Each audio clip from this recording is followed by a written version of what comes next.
दिल्ली, भारत की राजधानी दिल्ली, या यूं कहिए भारत का दिल है दिल्ली। और इस दिल को जितना ध्यान से देखो उतना ही प्यारा नजर आता है। ऊंची ऊंची इमारतों से लेकर एक आम व्यक्ति की सादगी तक अपने आप में खास होने का एहसास कराती है दिल्ली। इस शहर का अंदाजे बयां ही कुछ अलग है। लाखों लोग इसकी एक झलक पाने दूर दूर से आते हैं। ऐतिहासिक खजानों से भरी है दिल्ली, चाहे वो शान से खड़ा हुआ लाल किला हो या चांदनी चौक की चकाचौंध से भरी छोटी छोटी गलियां हो। एक और ऐसी ही जगह जिसका दिल्ली में अपना ही एक अलग अस्तित्व है, जो अपने आप में कुछ खास है, वो है निजामुद्दीन।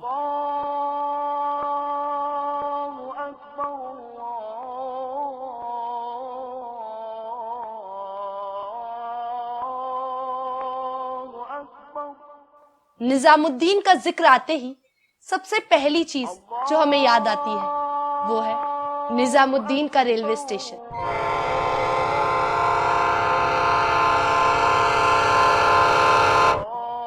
जहां कदम थमते नहीं, सबको अपनी मंजिल तक पहुंचने की जल्दी है। यहाँ की चाय से लेकर पेट भर खाने तक का अपना ही लुत्फ है। लेकिन इस भीड़ भाड़ वाली जगह से परे निजामुद्दीन एक खुशनुमा सा पहलू, एक समा है, एक शमा है, जहां फुर्सत के कुछ पल बिताने से मिलता सबको खुदा है।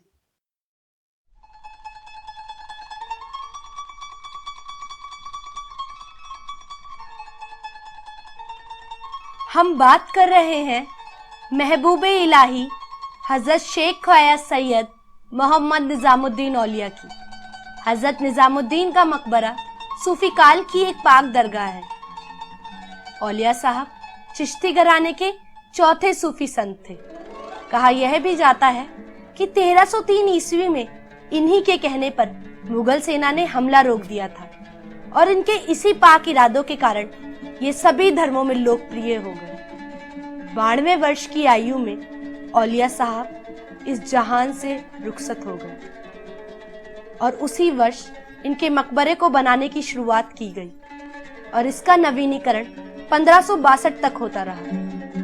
निजामुद्दीन की दरगाह तक जाने वाला रास्ता अपने आप में ही एक दुनिया को समेटे हुए है। यहाँ के बाजार की अपनी ही एक अलग दुनिया है। एक तरफ जहाँ इत्र से महकती हुई गलियां हैं, तो वहीं दूसरी तरफ मिठाई की खुशबू मन को लुभा लेती है। आज के इस नए दौर में जहाँ बहुत सी अनेकों खुशबू पहुंचाने वाली चीजें बाजार में मौजूद हैं, तो वहीं इत्र आज भी अपने वजूद को बचाने में कामयाब रहा है। निजामुद्दीन की छोटी छोटी गलियों में महकती गुलाब की खुशबू, जो ना कि सिर्फ यहाँ के समा को बांध लेती है, बल्कि आपका साथ नहीं छोड़ती, आपको दरगाह तक लेकर जाती है।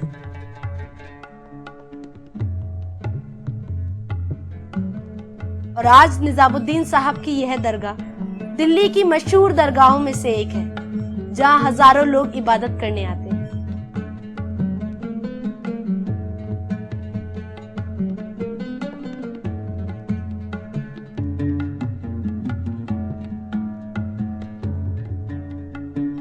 एक इबादत है, रूह को मिलता सुकून है और एक ऐसी फिजा जो बंदे को उसके खुदा से मिलाती है। लोगों के अटूट विश्वास के साथ साथ ये अपनी खूबसूरती के लिए भी मशहूर है। दरगाह में संगमरमर से बने गुंबद हैं, जिन पर काले रंग की लकीरें बनी हैं, और मकबरा चारों ओर से मेहराबों से घिरा है, जो झिलमिलाती चादरों से ढकी रहती है और इसकी खूबसूरती को देखकर आंखें थमी सी रह जाती हैं।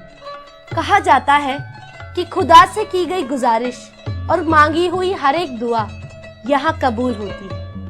एशिया का सबसे बड़ा मरकज भी यहाँ है, जहाँ हजारों लोग दुआएं मांगने आते हैं।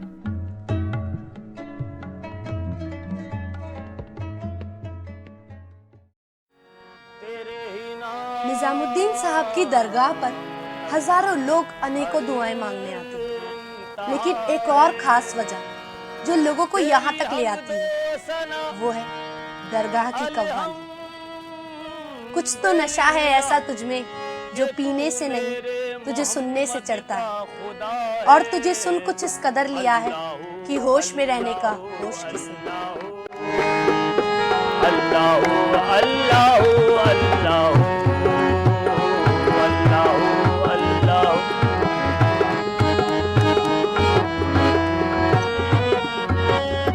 अल्लाह अल्लाह अल्लाह अल्लाह अल्लाह अल्लाह। दरगाह का एक और खूबसूरत भाग जो अपने आप में कुछ खास है वो है दरगाह की बावली, जिसे खुद हजरत निजामुद्दीन साहब ने 800 वर्ष पहले बनवाया।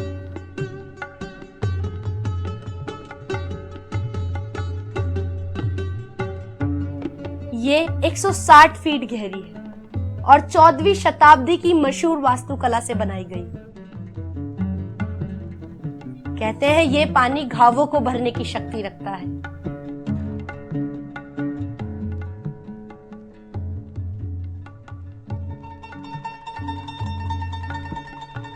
उस वक्त बावली को बनवाने का मकसद पानी को जमा करके रखना था।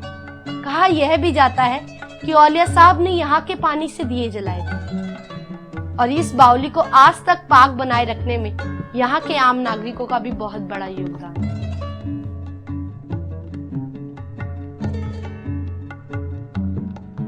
निजामुद्दीन की शान है यहाँ का खाना।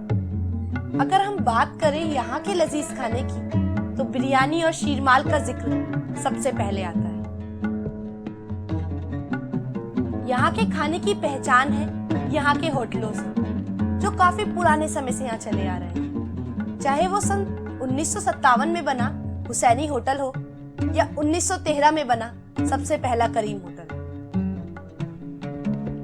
कहते हैं कर्म बिना विश्वास मरा हुआ है और अगर इंसान अच्छे कर्म करे तो वह जन्नत पहुंच सकता है। और किसी भूखे को खाना खिलाने से ज्यादा पाक काम क्या हो सकता है। औलिया साहब ने हमेशा खुदा की रहमत को दिखाते हुए भूखों को खाना खिलाया और आज भी उनको मानने वाले इस काम को बड़ी ही शिद्दत से कर रहे हैं। सर कब से आपका ये होटल कब से चल रहा है? तकरीबन 55-50 साल हो गए हैं। इसे हमारे दादा ने भी चलाया, हमारे डैडी ने भी चलाया, अब हम चला रहे हैं। ये भूखे लोगों को जो खाना खिलाया जाता है, ये ऐसा नहीं है कि भूखे लोगों को खाना खिलाया जाता है। हजरत निजामुद्दीन औलिया के वक्त से 700 साल पहले से 750 साल पहले से जो खाना खिलाया जाता है, उसकी वजह यह है क्योंकि ये तो एक अल्लाह के नेक बंदे थे और अल्लाह की तरफ से इनकी मदद आती थी। यहाँ लोग अपने दुखड़े सुनाते थे और उनके लिए लंगर भी चलता था, लोग लेकर आते थे। वही सिलसिला अब तक चला आ रहा है। निजामुद्दीन के कुछ ऐसे ऐतिहासिक पहलू जो अनछुए से रह गए, जिनमें से एक है सर्ब बुर्ज। इसे नीले गुंबद के नाम से भी जाना जाता है। यह इमारत अपनी विशालता का प्रमाण देती है। ब्रिटिश शासनकाल में यह इमारत पुलिस स्टेशन के रूप में कार्यरत थी।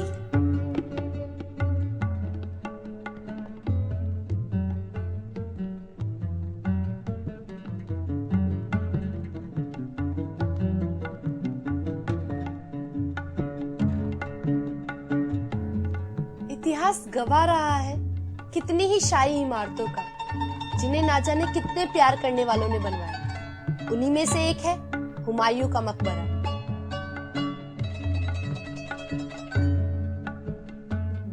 जिसे हुमायूं की बेगम हमीदा बानो ने उनकी याद में बनवाया। मिराके मिर्जा घियाई की नक्काशी का एक अनोखा नमूना जो पूर्ण रूप से मुगल वास्तुकला को अपनाकर बनाया गया है।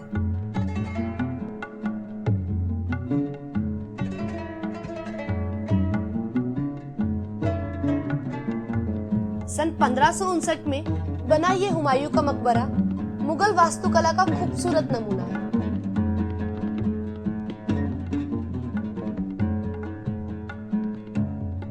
जिसके बाद शाहजहां ने भी इसी से प्रेरित होकर मुमताज की याद में ताजमहल को बनवाया।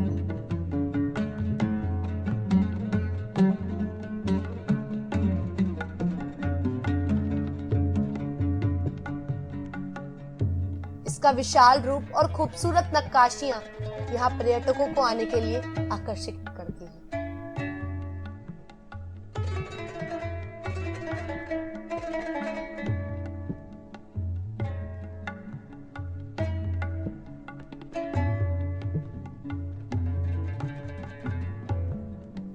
निजामुद्दीन की खूबसूरत पहलुओं में से एक है 12 खंबा की इमारत। औलिया साहब की दरगाह की तरफ जाते समय एक नजर 12 खंबा की ओर पड़ जाती है। इसका निर्माण 14वीं शताब्दी के लोधी काल में हुआ और इसके गुंबद पर बनी नक्काशियां इसकी खूबसूरती को बयां करती हैं।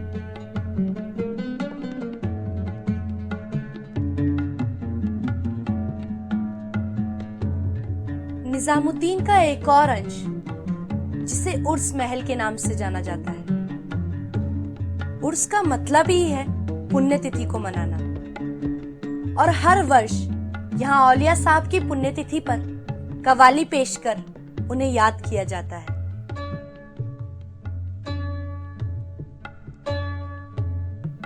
और ठीक इसी के सामने बना है 64 खंबा। ये मिर्ज़ा-ए अजीज कोकलताश के परिवार का मकबरा है, जिन्हें अकबर अपना दूध भाई मानते थे।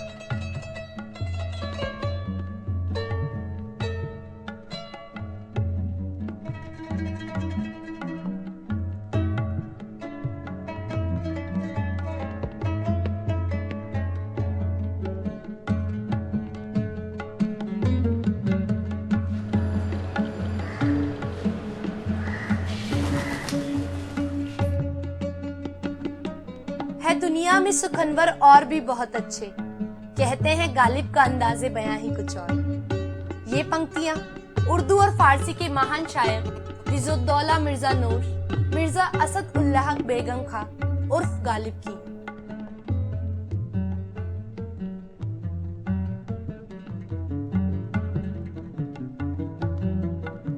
गालिब साहब को फारसी कविताओं को हिंदुस्तानी जुबान में कराने का भी श्रेय दिया जाता है।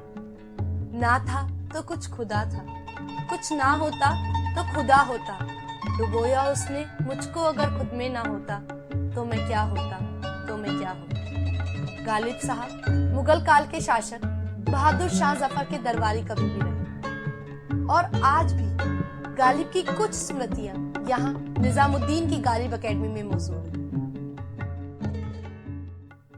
हुमायूं का मकबरा और नीले गुंबद जैसी ऊंची ऊंची किलों की इमारतों के बीच हरियाली से घिरी पगडंडियों को पार करते हुए एक ऐसी बस्ती बसी है जहां के माहौल से लोग रूबरू नहीं है। यहाँ बसी है दादा पीर की मजार। कहा जाता है कि औलिया साहब ने अपना बहुत सा समय यहाँ व्यतीत किया।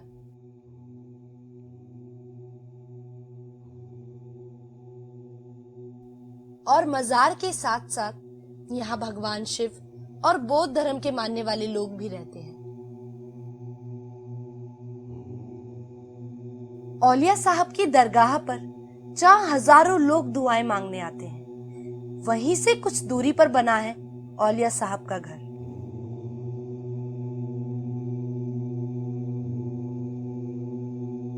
जहां उन्होंने खुदा की इबादत में अपने जीवन का बहुत सा समय व्यतीत किया। कहा जाता है महबूबे इलाही के घर से लेकर दरगाह तक जाने का एक खुफिया रास्ता यहाँ है।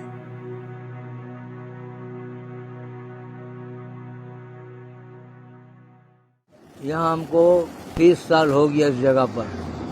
जब इस जगह पर आए हमने तो ये खंडर किस्म का था और लोग आना जाना बहुत कम थे। तो लोग जैसा जिसको फैज मिलते गया, लोग आते गए, चीज़ को बनाते गए। ये सामने जो खानका है ये हजरत के हयात में बना और असल चिल्ला जो है जमीन के नीचे है, अंडरग्राउंड। अंदर में एक एक रूम बना हुआ है छोटा छोटा, एक एक आदमी बैठ के अपना इबादत में लगा रहा है। अंदर में आज के ज़माना के लोग कोई जा नहीं सकते, पूरा पैक किया हुआ है अंदर। यहाँ की हिस्ट्री यही है। जहां एक तरफ औलिया साहब का घर है तो वहीं दूसरी तरफ है दमदमा साहिब गुरुद्वारा, जो अपनी शांति के लिए जाना जाता है। एक ओंकार सतनाम करता पुरख निर्भव निर्वैर। शायद निजामुद्दीन की यही खासियत है कि एक माला के मोतियों की तरह सभी धर्मों को जोड़े हुए। अल्लाहु अल्लाहु अल्लाहु अल्लाहु अल्लाहु अल्लाहु